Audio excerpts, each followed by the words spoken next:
नमस्कार दोस्तों, मैं हूं मनोज कुमार। आप देख रहे हैं रोजगार समाचार यूट्यूब चैनल, जिसके माध्यम से सरकारी विभागों में आने वाली विभिन्न सरकारी पदों से संबंधित रोजगार अपडेट आपके लिए हम लेकर आते रहते हैं। आज की इस वीडियो में हम बात करेंगे उत्तर प्रदेश पुलिस के अंतर्गत स्पोर्ट कोटा में कांस्टेबल की भर्ती परीक्षा के बारे में।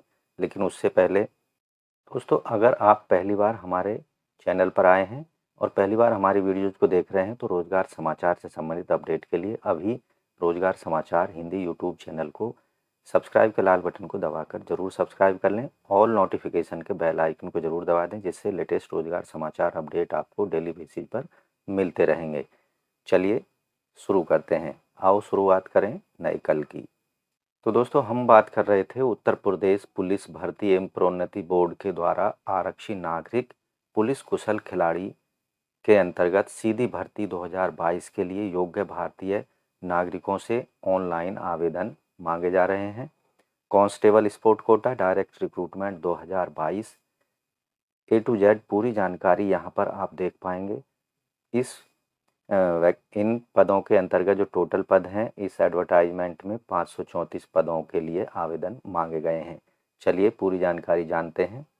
दोस्तों, हम आ चुके हैं उत्तर प्रदेश पुलिस भर्ती और प्रोन्नति बोर्ड लखनऊ की वेबसाइट पर, जिसका लिंक है UPPBPB.gov.in। यहाँ आप देखेंगे उत्तर प्रदेश पुलिस में आरक्षी नागरिक पुलिस के पदों पर कुशल खिलाड़ियों की सीधी भर्ती 2022 का यहाँ आपको आवेदन करने के लिए लिंक दे दिया गया है। इस पर आप क्लिक करके ऑनलाइन आवेदन कर सकते हैं। यहाँ आप डिटेल में ऑनलाइन आवेदन करने से पहले आपको पढ़ लेना है एडवर्टाइजमेंट या विज्ञापन। तो यहाँ हमने विज्ञापन डाउनलोड किया हुआ है, आप देख रहे हैं। उत्तर प्रदेश पुलिस भर्ती प्रोन्नति बोर्ड, उत्तर प्रदेश पुलिस में आरक्षी नागरिक पुलिस भर्ती पदों पर कुशल खिलाड़ियों की भर्ती 2022। यहाँ आप देखेंगे इस विज्ञापन का विज्ञापन संख्या है 02/2022 और ये 28 सितंबर 2022 को जारी किया गया है। उत्तर प्रदेश पुलिस के अंतर्गत कुशल खिलाड़ी के कोटे के अंतर्गत 534 पदों के लिए आवेदन मांगे जा रहे हैं, जिनमें से 335 पुरुषों के लिए हैं और 199 पद महिला कुशल खिलाड़ियों के लिए रखे गए हैं। पुरुष खिलाड़ियों की जो संख्या है और उनके अगेंस्ट जिस खेल से संबंधित कितनी वैकेंसी हैं वो यहाँ पर एक बार आपको बता देते हैं।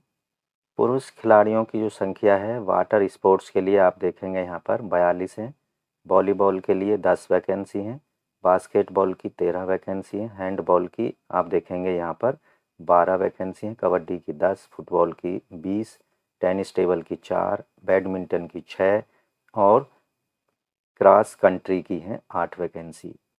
हॉकी की हैं 20, तीरंदाजी की 12 वैकेंसी हैं, जिम्नास्ट की 12 हैं, भारोत्तोलन की 10, वुशु की 9 वैकेंसी हैं, जूडो की 10 हैं, बॉक्सिंग की 11 हैं, एथलेटिक्स की 57, तैराकी की 21, ताइक्वांडो की 8 हैं और यहाँ शूटिंग की 14 वैकेंसी हैं। साइकिलिंग के लिए हैं 6 वैकेंसी और कुश्ती की 20 वैकेंसी हैं। इस तरह से पुरुष सफल खिलाड़ियों के लिए टोटल वैकेंसी हैं 335 हैं। अब बात करते हैं महिला खिलाड़ियों की खेल वाइज या खेल विधा के नाम के अगेंस्ट कितनी वैकेंसी रखी गई हैं। महिला खिलाड़ियों की संख्या वॉलीबॉल के लिए 10 वैकेंसी है, बास्केटबॉल के लिए 10 हैं, कबड्डी के लिए 10 हैं, टेनिस टेबल की 2 हैं, बैडमिंटन की 4 हैं, क्रॉस कंट्री की 6 हैं, हॉकी की 12 और तीरंदाजी में 10 वैकेंसी हैं। भारोत्तोलन के लिए 8 वैकेंसी हैं, वुशु के लिए 6 हैं, जूडो के लिए 10, बॉक्सिंग के लिए 8 हैं, एथलेटिक्स के लिए 46 हैं, तैराकी के लिए 19 वैकेंसी, ताइक्वांडो की 8 और यहाँ शूटिंग की हैं 8, साइकिलिंग की 4, कुश्ती की 18 वैकेंसी हैं। टोटल महिला उम्मीदवारों के लिए 199 वैकेंसी रखी गई हैं। इन वैकेंसी के अंतर्गत आवेदन करने के लिए जो कैंडिडेट हैं उसने दी गई प्रतिस्पर्धाओं में भाग लिया हो, जैसे नेशनल खेल, नेशनल चैम्पियनशिप जूनियर और senior level, federation national cup junior senior level, अखिल भारतीय अंतर्राज्यीय चैम्पियनशिप सीनियर लेवल और अखिल भारतीय अंतर विश्वविद्यालय टूर्नामेंट के अंतर्गत पार्टिसिपेट किया हो, विश्व स्कूल खेल अंडर 19, राष्ट्रीय विद्यालय खेल अंडर 19, अखिल भारतीय पुलिस खेल प्रतियोगिताएं, इनमें से किसी एक में पार्टिसिपेट करने वाले अभ्यर्थी या फिर कहें कि कैंडिडेट इन पदों के लिए ऑनलाइन आवेदन के योग्य होंगे। इन पदों से संबंधित जो महत्वपूर्ण तिथियां हैं आवेदन से संबंधित, ऑनलाइन आवेदन शुरू होंगे आज यानी 1 अक्टूबर 2022 से। आवेदन करने की अंतिम तिथि 31 अक्टूबर 2022 तक ऑनलाइन आवेदन किया जा सकता है। ऑनलाइन आवेदन शुल्क जमा कर सकते हैं 31 अक्टूबर 2022 तक। आवेदन शुल्क की बात की जाए तो इस भर्ती प्रक्रिया के अंतर्गत सभी कैटेगरी के उम्मीदवारों को मात्र 400 रुपये जमा करने होंगे। शुल्क का भुगतान भारतीय स्टेट बैंक की किसी भी निर्धारित शाखा के माध्यम से लेखा शीर्षक, यहाँ एक लेखा शीर्षक दिया गया है, इस नंबर पर जमा किया जा सकता है। जमा किया गया शुल्क चालान के रूप में लिया जाएगा और किसी भी हालत में वापस नहीं होगा।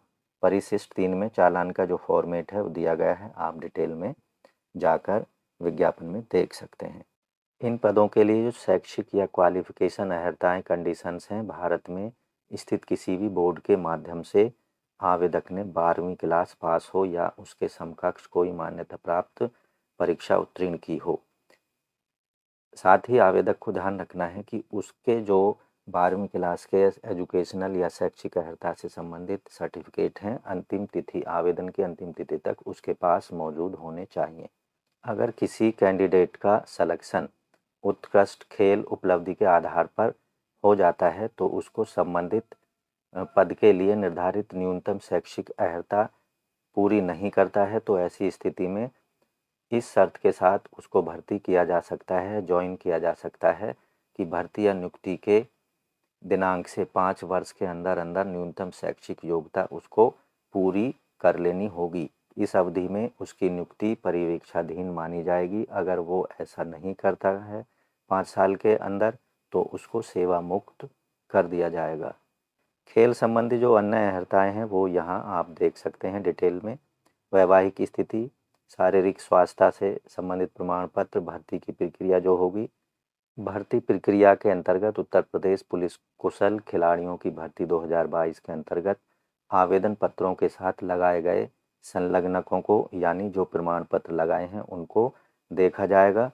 अगर किसी भी प्रमाण पत्र आवेदन के साथ दिए गए प्रमाण पत्र संलग्न नहीं किए हैं तो ऐसे स्थिति में उन्हें अपूर्ण समझा जाएगा और उनको निरस्त या रिजेक्ट कर दिया जाएगा। अभिलेखों की समीक्षा के बाद सफल कैंडिडेटों की मूल शैक्षणिक खेल प्रमाण पत्र अभिलेखों की जांच के लिए बुलाया जाएगा और उनसे यह अपेक्षा की जाएगी कि चयन समिति के संबंध में जो समक्ष विनिर्दिष्ट दिनांक, समय और स्थान पर उपस्थित होकर अपनी आयु, शिक्षा और जो खेल संबंधी उपलब्धियों से संबंधित प्रमाण पत्र हैं उनको मूल रूप में दिखाने होंगे। आवेदन पत्र में अंकित प्रविष्टियां और संलग्न अभिलेखों का सत्यापन किया जा सके। ऐसे आवेदक जो डॉक्यूमेंट वेरिफिकेशन में सफल होते हैं उनको अपने जो खेल संबंधी कौशल हैं उनका परीक्षण समिति के सामने उनको सिद्ध करना होगा और प्रदर्शन करना होगा। इसके लिए खेल कौशल परीक्षा 80 अंक की होगी, जिनमें 50 अंक या अधिक अंक पाने वाले अभ्यर्थियों को उपयुक्त समझा जाएगा और 50 अंक से कम अंक अगर कोई अभ्यर्थी पाता है तो उनको अनुयुक्त या भर्ती प्रक्रिया से बाहर कर दिया जाएगा। खेल कौशल परीक्षण के लिए निर्धारित अंक होंगे 80। उपयुक्त उन्हें माना जाएगा जो 50 अंक हासिल करते हैं और अनुपयुक्त उनको माना जाएगा या भर्ती प्रक्रिया से बाहर कर दिया जाएगा जो 50 अंक से कम सिक्योर करते हैं। खेल कौशल परीक्षण में सफल पाए गए अभ्यर्थियों को अगले चरण के लिए बुलाया जाएगा। खेल प्रमाण पत्रों का मूल्यांकन किया जाएगा। फिर उसके बाद में आप यहाँ देखेंगे खेल प्रमाण पत्रों का मूल्यांकन किया जाएगा। ये ऐसे अभ्यर्थियों के खेल उपलब्धियों पर आधारित होगा जो खेल कौशल परीक्षण में सफल पाए गए हैं। प्रमाण पत्रों का मूल्यांकन चयन समिति के द्वारा किया जाएगा और ये जो चरण होगा 20 अंकों का होगा। अंकों का विभाजन कुछ इस तरह से होगा। खेल कौशल परीक्षण समिति के द्वारा जो लिए जाने वाला परीक्षण और चयन समिति द्वारा निरीक्षण या परीक्षण के समय दिए जाने वाले अंकों का जो निर्धारण है वो पूर्ण जो अंक होंगे वो 100 होंगे और यहाँ पर खेल परीक्षण के लिए 80 अंक होंगे। खेल प्रमाण पत्रों के मूल्यांकन के लिए 20 अंक निर्धारित होंगे और टोटल परीक्षा के सिलेक्शन प्रक्रिया के जो टोटल अंक होंगे वो 100 अंक होंगे। अभ्यर्थियों की अंतिम चयन सूची जो होगी वो खेल कौशल परीक्षण में उपयुक्त पाए गए अभ्यर्थियों के खेल कौशल परीक्षण समिति और चयन समिति के द्वारा दिए गए टोटल अंकों के आधार पर जारी की जाएगी। यहाँ आवेदन से संबंधित अभ्यर्थियों के लिए महत्वपूर्ण सूचना दी गई हैं। ऑनलाइन आवेदन भरते समय ये डॉक्यूमेंट्स आपको ऑनलाइन अपलोड करने होंगे। डिटेल में आप विज्ञापन में जाकर देख सकते हैं। इन पदों के लिए ऑनलाइन आवेदन करने के लिए आपको uppbpb.gov लिंक पर जाना होगा। यहाँ जाने के बाद में ऑनलाइन आवेदन भरते समय अभ्यर्थियों को आयु, शैक्षिक अर्हता, खेल अर्हता और अन्य अर्हता संबंधित प्रमाण पत्र, अंक तालिका, जाति मूल प्रमाण पत्र, चरित्र प्रमाण पत्र, रंगीन फोटो, हस्ताक्षर स्कैन की हुई अपलोड अटैच करने होंगे। सही प्रमाण पत्र संख्या, अनुक्रमांक और प्राप्तांक आदि का विवरण सही आपको एप्लीकेशन फॉर्म में भरना होगा। अभ्यर्थी इन पदों के लिए 3 माध्यम से आवेदन कर सकते हैं। ईमेल के द्वारा, दूसरा है गूगल फॉर्म के द्वारा, तीसरा है उत्तर प्रदेश पुलिस भर्ती प्रोन्नति बोर्ड के कार्यालय में अभ्यर्थी द्वारा व्यक्तिगत रूप से उपस्थित होकर फॉर्म जमा किया जा सकता है, ऑफलाइन मोड में भी। अगर इन पदों के लिए आप ऑनलाइन आवेदन करना चाहते हैं तो आपको उत्तर प्रदेश पुलिस भर्ती एवं प्रोन्नति बोर्ड की वेबसाइट पर जाना होगा, जैसा आप स्क्रीन पर देख रहे हैं। तो यहाँ जाने के बाद में आपको जो दिया गया आवेदन ऑनलाइन आवेदन करने का लिंक है, इस पर क्लिक करना होगा। जैसा अभी आपके सामने नया पेज ओपन हो चुका है। तो यहाँ इस लिंक पर जैसे ही आप क्लिक करते हैं तो ये आपको सीधे आपके जीमेल अकाउंट पर ले जाएगा। उसका इस्तेमाल करके आपको लॉगिन करना होगा पासवर्ड का इस्तेमाल करके, और उसके बाद आपके सामने आपका जो फॉर्म है गूगल फॉर्म या फिर यूपी पुलिस का जो संबंधित फॉर्म है वो ओपन हो जाएगा। तो इस तरह से आप ऑनलाइन जाकर आवेदन कर सकते हैं। किस तरह से आवेदन करेंगे, किस तरह से फॉर्म में क्या क्या डॉक्यूमेंट्स अपलोड करेंगे, फ़ोटो साइज़, सिग्नेचर साइज़ कितना होगा, ये इस वीडियो के सेकंड पार्ट में हम आपको बताएंगे। इसलिए वीडियो को एक लाइक कर दें अभी, और अगर पहली बार हमारे चैनल पर आए हैं तो अभी रोज़गार समाचार यूट्यूब चैनल हिंदी को सब्सक्राइब कर लें और नोटिफिकेशन के बेल आइकन को ज़रूर दबा दें, जिससे आने वाले लेटेस्ट रोज़गार समाचार की जानकारी आपको डेली बेसिस पर मिलती रहेगी। धन्यवाद दोस्तों, आपका दिन शुभ हो।